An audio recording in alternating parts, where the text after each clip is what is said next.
మీకేం పెళ్లి పార్టీ కావాలా కదా? అరే పెళ్లి కొడుకు మీ ఓడే కదరా, పార్టీ ఇప్పిరా.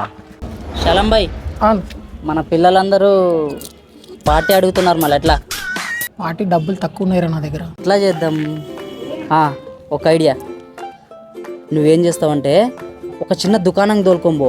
ఆడైతే నా కొడుకులు ఏం తినరు, ఏడ కురుకురులు దొరుకుతాయి, చిన్న చిన్న చాక్లెట్లు దొరుకుతాయి, ఆడికి తోలుకోంబో. ఇదేరా పార్టీ, మీకు ఏం కావాలి తీసుకోండి అని చెప్పు. మనం ఇప్పుడు ఎక్కడికైనా రెస్టారెంట్కి తోలుకొని అనుకో, తాగుతారు, తింటారు, మస్తు బిల్ అవుతుంది. అదే చిన్న దుకాణం తోలుకుపోయినావు అనుకో, ₹1 పైసా కూడా నీకు ఖర్చు కాదు, పార్టీ ఇప్పించినట్టు కూడా ఉంటుంది. ఓకేనా? నీ ఐడియా మస్తుందిరా, తొలగరా బ్యాచ్ని. నీ ఐడియా మస్తుందిరా, తొలగరా బ్యాచ్ని. అరే మీకు ఏం కావాలి తీసుకోండి రా. నీ ప్లాన్ వర్కౌట్ అయిందిరా. అరే పార్టీ అయితే ఇక్కడేనంట, మరి ఏం తీసుకుంటారో మీ ఇష్టం, మీరే తీసుకోండి. లేపండి అన్న. ఎంత అయిందన్నా? డబ్బులన్నీ దెంకపోయినారు, 9,000 అయింది. చిల్లరగాళ్ళు ఉన్నారా, వదిలితే నా సూటు కోటు కూడా దొరికిపోతారు.